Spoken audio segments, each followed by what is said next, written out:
tan iyo intii ay burbursay dowladii dhexe ee Soomaaliya sanadkii 1990 waxaa dalka Soomaaliya soo maray marxalado kala duwan iyo doorashooyin. Shacabka Soomaaliyeed fursad uma helin in ay dhammaan doorashooyinkaas codkooda ku biiriyaan, waxaana madaxdii xilalka madaxweynenimo lagu soo doortay qaabab dadban oo aan caddayn. balse doorashada ay ka dambeysay waxaa la sameynayay isbedel, isla markaana waxaa lagu darayay qaabab cusub. Waxa aynu falanqeyn doonaa oo aynu isla fiirin doonaa sooyaalka doorashooyinka Soomaaliya 20 sano ee ugu dambeysay iyo qaababkii ay ahaayeen. Doorashadii Carsa Cabdiqaasim Salaad Xasan. Dalka Jabuuti waxaa sanadkii 2000 lagu qabtay shirkii dib u heshiisiinta Soomaaliya ee ay garwadeenka ka ahayd dowladda Jabuuti iyo xubno ka tirsan beesha caalamka. Shirka waxaa la isugu keenay siyaasiyiin, odayaal dhaqameed iyo aqoon-yahano ka kala yimid dunida. waxaa lagu qabtay magaalada Carta ee dalka Jabuuti. Dood dheer iyo shirka oo muddo socday kadib, waxaa la soo dhisay baarlamaan lagu qaybinayo nidaamka loo yaqaan 4.5 oo ay beelaha Soomaalida ilaa iyo hadda ay wax ku qaybsadaan. Maalin Jimco ah 25 Agoosto 2000 wuxuu ahaa habeenkii ugu dheeraa ee taariikhda Soomaalida soo mara muddooyinkii dowladnimada Soomaaliyeed. Waxa uu ahaa habeenkii ay doorashada ka dhaceysay magaalada Carta ee lagu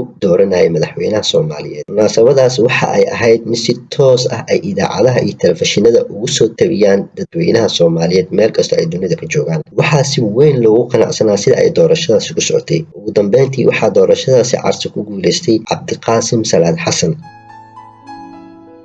doorashadii Cabdullaahi Yuusuf Axmed Embakasi oo ku taala dalka Kenya waxaa ka dhacay shir weyn oo lagu qabtay siyaasiyiinta Soomaaliyeed iyo odayaashooda. Shirkan oo muddo socday kadib waxaa la soo xulay baarlamaan lagu qaybsanayo 4.5 oo ah nidaamka ay Soomaalida ilaa hadda wax ku qaybsadaan. 10kii bishii Oktoobar ee sanadkii 2004 waxay ahayd maalintii doorashooyinka madaxweynenimo ee Soomaaliya, taas oo ay u sharaxnaayeen ilaa 26 musharax. doorashadan oo goor duhurnimo ah bilaabatay waxaa la isla gaaray ilaa 3 wareeg oo ay si xoog leh ugu tartamaya codadka musharaxiinta. Wareegga ugu dambeeya waxaa ku soo baxay Cabdullaahi Yuusuf Axmed oo xilka madaxweynenimo baneeyay 2008.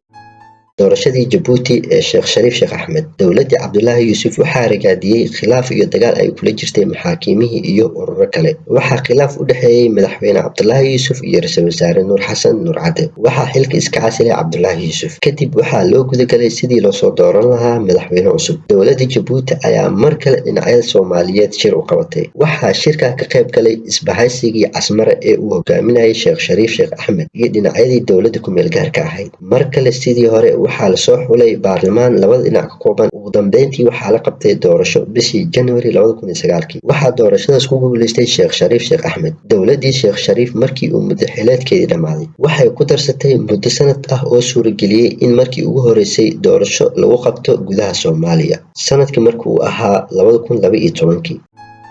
doorashadii Muqdisho ee Xasan Sheekh Maxamuud. dowladii Sheekh Shariif Sheekh Axmed waxay diyaarisay doorasho ka ballaaran kuwii hore. waxaa markii ugu horeysay tan iyo burburkii gudaha dalka lagu qabtay doorasho. doorashadaas waxaa baarlamaanka soo xulay 136 odayaal oo dhaqameed ah, waxaana la soo xulay baarlamaan ka kooban 275. bishii Agoosto 2012 waxaa la dhammaystiray xulidda baarlamaanka isla markaana la diyaariyay. 10kii bishii Sebtembar isla sanadkaas waxaa magaalada Muqdisho ka dhacay doorashadii ugu horeysay ee lagu qabtay dalka gudihiisa. doorashadaas oo ay dhowr musharax u tartamayeen waxay gaartay ilaa 3 wareeg. wareeggii saddexaad waxaa isugu soo haray madaxweynihii xilka hayay Sheekh Shariif Sheekh Axmed iyo Xasan Sheekh Maxamuud oo codeynta ku guuleystay. sidaasina waxaa xilka madaxweynenimo la wareegay Xasan Sheekh Maxamuud oo noqday madaxweynihii ugu horeeyay ee lagu doortay dalka gudihiisa kadib burburkii muddooyin sanado ah soo naafeeyay Soomaaliya. waxaa dowladii Xasan Sheekh Maxamuud laga sugayay in dalka la gaarsiiyo doorasho qof iyo cod ah, balse taasi ma dhicin oo waxaa bishii Abriil 2016 ra'iisul wasaarihii Soomaaliya xilligaas Cumar Cabdirashiid Cali Sharmaake oo uu hortagay baarlamaanka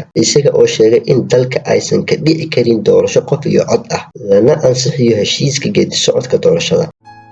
doorashadii Muqdisho ee Farmaajo. waxaa heshiiska geedi socodka doorashada ansixiyay madashii wadatashiga qaranka ee dowladda dhexe iyo maamul goboleedyada, kuwaas oo nidaam ka dejiyay kadib markii ay arkeen in dalka aysan ka dhici karin doorasho qof iyo cod ah. muddo dhowr bilood ah kadib waxay dowladii Xasan Sheekh Maxamuud ku guuleysatay in odayaal la isu keenay oo 51 ah ay doortaan xildhibaanka beeshooda ku matalaya baarlamaanka, balse hanaankaas wuxuu ahaa mid ku dhisan 4.5. waxaa sidoo kale xusid mudan in markii ugu horeysay lasoo doortay xubnaha aqalka sare, waxay xubnahaasi aqalka sare matalayeen maamul goboleedyada laga soo doortay labada aqal oo isku dhafka ah. kadib 8 bishii February ee sanadkii 2017 waxaa la doortay madaxweynaha Soomaaliya Maxamed Cabdullaahi Farmaajo. Gudoomiyihii baarlamaanka Maxamed Cusmaan Jawaari ayaa sheegay in hal xildhibaan oo xanuunsan keli ah uu ka maqnaa codeyntaas.